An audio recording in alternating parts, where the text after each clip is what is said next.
سرکاری دفاتر میں 50% ورک فرام ہوم پالیسی متعارف کرانے کا فیصلہ، جمعے کے دن تعلیمی ادارے بند رکھنے کی تجویز، سرکاری گاڑیوں کے فیول الاؤنسز میں 25% کمی کی منظوری، سرکاری محکموں میں میٹنگز کو 100% ورچوئل کرنے کا فیصلہ، خلیجی جنگ کے باعث خیبر پختونخوا میں 2 ماہ کے لیے فیول بچت اقدامات نافذ کر دیے گئے۔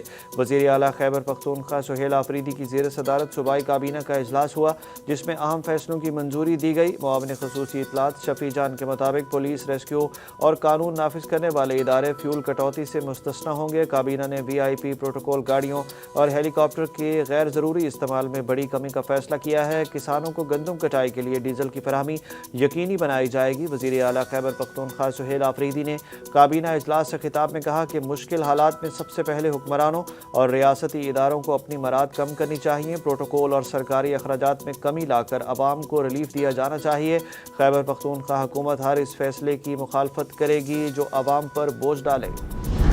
حکومت کا ذخیرہ اندوزی روکنے کے لیے پیٹرولیم مصنوعات کی سپلائی چین کی کڑی نگرانی کا فیصلہ، درآمد سے پیٹرول پمپس پر پہنچنے تک ڈیجیٹل مانیٹرنگ ہوگی اور پیٹرولیم مصنوعات کی دستیابی سے فروخت تک کا تمام ریکارڈ وزارت توانائی، قانون نافذ کرنے والے اداروں اور FBR کو دستیاب ہوگا۔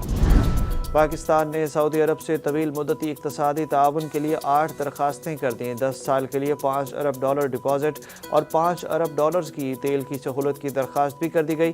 بیرون ملک پاکستانیوں کی رقوم $10 ارب کی سیکیورٹائزیشن کرنا اور دیگر امور بھی درخواستوں میں شامل ہیں۔ اعلیٰ سرکاری ذرائع کے مطابق جاری جغرافیائی سیاسی تناؤ کے بعد پاکستان کی اقتصادی مشکلات میں اضافہ ہو رہا ہے۔ پاکستان اسٹاک ایکسچینج میں تاریخ کی دوسری بڑی گراوٹ پر کاروبار کا اختتام، ایران جنگ اور تیل کی بڑھتی قیمتوں کے اسٹاک مارکیٹس پر اثرات واضح نظر آنے لگے۔ 100 انڈیکس سال کی دوسری بدترین مندی سے گہرا نفسیاتی حدیں کھو بیٹھا، کاروبار بھی عارضی طور پر معطل کیا گیا تھا۔ ٹریڈنگ کے اختتام پر اسٹاک ایکسچینج میں انڈیکس 11,015 پوائنٹس کمی سے 1,46,480 پوائنٹس پر بند ہوا۔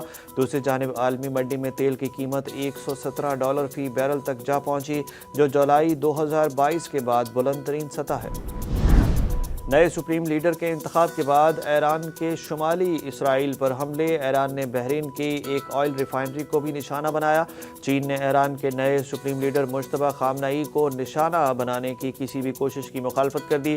مجتبی خامنئی کی بطور نئے ایرانی سپریم لیڈر نامزدگی پر امریکہ کے صدر ٹرمپ نے کہا کہ ایران کے اگلے رہنما کو واشنگٹن کی منظوری کی ضرورت ہوگی۔ امریکی وزیر دفاع پیٹ ہیگسیت نے خبردار کیا ہے کہ امریکہ کی ایران کے خلاف فوجی کارروائیاں ابھی شروع ہوئی ہیں، انہیں ختم ہونے میں وقت لگے گا۔ اسرائیلی اور لبنانی فوج کے درمیان بھی جھڑپیں، حزب اللہ نے اسرائیل کا ایک ہیلی کاپٹر تباہ کر دیا۔ اسرائیلی وزیر دفاع نے خبردار کیا ہے کہ ایران کی حکمران اشرافیہ سے وابستہ کوئی بھی نیا رہنما غیر مشروط ہدف برائے خاتمہ ہوگا۔ ایران جنگ کے اثرات بنگلہ دیش تک پہنچ گئے، بنگلہ دیش حکومت نے عید تک تمام یونیورسٹیاں بند کرنے کا اعلان کر دیا۔ امریکی اخبار نے ہی ٹرمپ کے دعوے کو غلط ثابت کر دیا۔ نیو یارک ٹائمز نے بچیوں کے اسکول پر ایران کے حملے کا ڈونلڈ ٹرمپ کا دعویٰ غلط ثابت کیا۔ نیو یارک ٹائمز کی تحقیق میں بتایا گیا ہے کہ اسکول پر امریکی میزائل گرا، جس کے نتیجے میں 160 سے زائد بچیاں شہید ہوئیں۔ ماہرین نے بحری اڈے پر ٹوما ہاک میزائل گرنے کی ویڈیو کا تجزیہ کیا ہے۔ سیٹلائٹ تصاویر، سوشل میڈیا پوسٹ اور دیگر ویڈیوز سمیت مختلف شواہد سے ظاہر ہوتا ہے کہ ایلیمنٹری اسکول کو اسی وقت نقصان پہنچا جس وقت پاسداران کے بحری اڈے کو نشانہ بنایا جا رہا تھا۔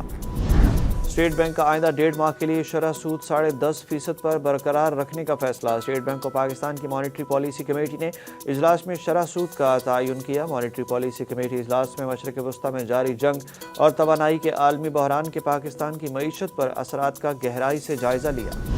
ریاستی اداروں پر گمراہ کن الزامات اور ساکھ متاثر کرنے کے مقدمے میں وزیر اعلیٰ خیبر پختونخوا سہیل آفریدی کے ناقابل ضمانت وارنٹ گرفتاری جاری کر دیے گئے۔ اسلام آباد کی عدالت نے عدم حاضری پر سہیل آفریدی کو گرفتار کر کے پیش کرنے کا حکم دے دیا۔ کیس کی مزید سماعت 26 مارچ تک ملتوی کر دی گئی۔ سہیل آفریدی کے خلاف پیکا ایکٹ کے تحت NCCIA نے مقدمہ درج کر رکھا ہے۔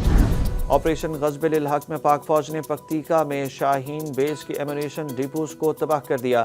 سیکیورٹی ذرائع کے مطابق پاک افغان بارڈر پر افغان طالبان اور فتنہ الخوارج کے ٹھکانوں اور فوجی تنصیبات کو نشانہ بنایا جا رہا ہے۔ وفاقی وزیر اطلاعات عطا اللہ تارڑ نے کہا کہ پاکستان افغانستان کے اندر عسکریت پسندوں کے ٹھکانوں کے خلاف درست انٹیلیجنس معلومات کی بنیاد پر کارروائیاں کر رہا ہے۔ غیر ملکی جریدوں سے گفتگو میں انہوں نے کہا کہ پاکستان نے افغانستان میں کسی شہری علاقے کو نشانہ نہیں بنایا، بلکہ صرف دہشت دہشت گردوں کے بنیادی ڈھانچے اور ان کے معاون نظام کو ہدف بنایا جا رہا ہے۔ عطا اللہ تارڑ نے کہا کہ افغان طالبان حکومت کی جانب سے پیش کیے جانے والے اعداد و شمار خیالی ہیں اور کسی سنجیدہ تبصرے کے قابل نہیں ہیں۔ 9 مئی جی ایچ کیو حملہ کیس کے ملزموں کی جائیداد ضبط کی جائے۔ ای ٹی سی راولپنڈی نے جی ایچ کیو کیس میں 47 اشتہاری ملزمان کی سزاؤں پر عمل درآمد کے لیے خصوصی ہدایات جاری کر دی۔ عدالت نے متعلقہ ڈپٹی کمشنرز کو ہدایت کی ہے کہ جائیداد ضبط کر کے اس حوالے سے رپورٹ عدالت میں جمع کرائی جائے۔ ڈی سی راولپنڈی کو بھی اسی نوعیت کی ہدایات جاری کی گئی ہیں۔ پولیس حکام کو بھی ملزمان کی گرفتاری کے لیے خصوصی اقدامات کرنے کی ہدایت کر دی گئی۔ پاکستان میں پہلی بار 5G اسپیکٹرم کی نیلامی کل ہوگی۔ سروسز پہلے مرحلے میں اسلام آباد، لاہور، کراچی، پشاور اور کوئٹہ میں دستیاب ہوں گی، جبکہ ملک بھر میں انفراسٹرکچر کی تکمیل کے بعد مکمل طور پر فراہم کی جائیں گی۔ 5G کے آغاز سے ڈیٹا کی قیمتیں نہیں بڑھیں گی اور صارفین پر اضافی بوجھ نہیں آئے گا۔ اسلام آباد میں وفاقی وزیر آئی ٹی شہزاد فاطمہ، وفاقی وزیر اطلاعات عطا تارڑ اور چیئرمین پی ٹی اے کی زیر صدارت 5G اسپیکٹرم کی نیلامی پر بریفنگ دی گئی۔ وفاقی وزیر آئی ٹی شہزاد فاطمہ نے کہا کہ ہماری کوشش ہے کہ زیادہ سے زیادہ لوگ 5G موبائلز استعمال کریں۔ ہاکی ٹیم کی شاندار کارکردگی پر وزیر اعظم نے ہر کھلاڑی کے لیے 15 لاکھ روپے انعام کا اعلان کر دیا۔ مصر میں ورلڈ کپ کوالیفائر میں شاندار کارکردگی کے بعد پاکستان ہاکی ٹیم وطن واپس پہنچی۔ اس موقع پر وفاقی پارلیمانی سیکریٹری کرن ڈار، منسٹری آئی پی سی اور پاکستان ہاکی فیڈریشن کے آفیشلز نے ٹیم کا شاندار استقبال کیا۔ وزیر اعظم شہباز شریف نے کہا کہ یہ انعام کھلاڑیوں کی ثابت قدمی کا منہ بولتا ثبوت ہے۔ یہ اقدام نہ صرف ٹیم کی محنت اور کھیل کے لیے لگن کا اعتراف ہے۔ پاکستان ہاکی ٹیم نے 8 سال بعد ورلڈ کپ کے لیے کوالیفائی کیا ہے۔ ہاکی ورلڈ کپ 14 اگست سے بیلجیم اور نیدرلینڈز میں شروع ہوگا۔